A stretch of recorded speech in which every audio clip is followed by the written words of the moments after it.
Jiang Zemin reached the acme of power through the bloody crackdown on student democracy activists. He felt uneasy about his personal safety.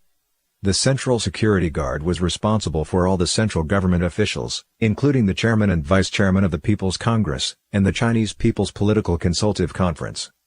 Jiang Zemin wished to have someone absolutely trustworthy as the director of the Central Security Bureau. The current director Yang Dezhong hardly fitted the bill, though his qualifications were unmatched by others. His credentials came from service to Zhou Enlai, Hu Yaobang, and Zhao Ziyang. Jiang Zemin thus lacked an excuse to remove Yang Dezhong. What he could and did do, however, was positioning as many trusted persons as possible around Yang Dezhong. He first arranged for Yu Sigui, whom he liked and trusted, to be the head of his security retinue. He'd later promoted Yu Sigui to deputy director of the Central Security Bureau, making him a deputy of Yang Dezhong. After Jiang Zemin's position was secured, in order to have Yu Sigui become the director of the Central Security Bureau, he ignored opposition from military officials and broke the CCP protocol by buying out Yang Dezhong. First, to promote him to the rank of first-class general, the highest general rankings, and then advise him to retire. The post of the Central Security was then filled by Yu Sigui. The Central Security Bureau was thus in effect reworked by Jiang Zemin into something of a private army. For this reason, Zheng Qinhong paid special attention to the Guard. In the name of training, he ordered everyone in the Guard participate in the political study sessions, the effect of which was to brainwash the Guards into loyalty not only to the CCP but also, more importantly, to Jiang Zemin. Yu Sigui and Zheng Qinghong deployed security guards to monitor high-ranking officials. Jiang Zemin closely monitored all officials of high rank, well, ironically, being afraid that himself was monitored by others. He doesn't trust anyone. After retiring from the position of General Secretary of the CCP, Jiang Zemin continued to hold the post of Chairman of the Central Military Commission. And it's through this position that he concurrently held the post of First Political Commissar of the Central Security Bureau. When Jiang Zemin was appointed Chairman of Central Military Commission with no credentials, no experience, and no merit, he wouldn't dare to slightly offend the military. Besides allocating a huge amount of funding to the military, he utilized the propaganda tricks learned from his father, managed to have several movies made to praise and flatter the military. In the meantime, to brainwash the public who were utterly detesting the army after the Tiananmen massacre.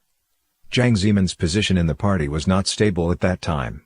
He urgently needed to raise the trusted followers within the military. He inspected the Jinan military region in 1992. The regional commander Zhang Wannian shouted aloud the slogan, "Firmly support the party Central Committee and Central Military Commission with Jiang Zemin at the center." This made Jiang Zemin ecstatic. He immediately promoted Zhang Wannian to the position of General Chief of Staff of the Central Military Commission. Then in 1993, he promoted Zhang Wannian to the rank of full general. Zhang Wannian didn't disappoint Jiang. He once gathered his entire personnel in the Chief of Staff office and ordered them to sing, in front of Jiang, the song "The Gun Will Forever Obey the Party's Command." Jiang Zemin couldn't have been happier. Zhang Wannian's flattery proved quite effective, and people soon began to follow in his footsteps. Benefits in kind.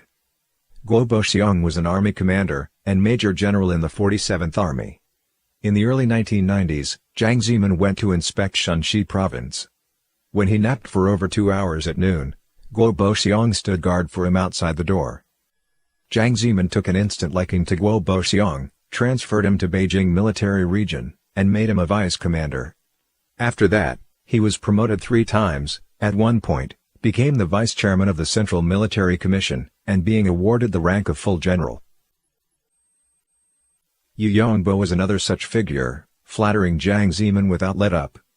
In 1992, he was named director of the General Political Department of China's military, and later in 1993, given the rank of general. At the beginning of 2001, at a banquet Jiang Zemin hosted meant to entertain the entire top brass military, Yu Yongbo shouted out, "Long live Chairman Jiang." The move made him something of a laughingstock, though it was not seen as such by Jiang Zemin. Appointing general became Jiang Zemin's way to gain allegiance. 79 generals were appointed by Jiang Zemin between 1993 and 2004. As for major generals and lieutenant generals, hundreds were made in Jiang's era, almost as if the move was part of a casual game. Those promoted were full of mean spirit. They have little respect for each other, they slander each other, create obstacles for each other, refuse to cooperate, are jealous of each other and undermine each other. Many of those conferred so frequently with ranking and titles, didn't regard the designation as the honor it was supposed to be. At the award ceremonies, Jiang Zemin himself casually gave out the certificates of the appointments with merely one hand. And they took the honor lightly, conducted themselves in a manner anything but serious. All of these very much under the veteran generals who were promoted based on the abilities, who enjoyed immense prestige, whose commands were met with uniform obedience. Jiang Zemin's strategy of building an army was to promoting politics, that is, the army must obey the CCP's commands, obey his commands. As for how to command the military, he wouldn't measure up to an amateur. One might ask, what sort of might could a military achieve with people of such caliber? A military of this sort won't manage to win battles no matter how modernized their weapons may be,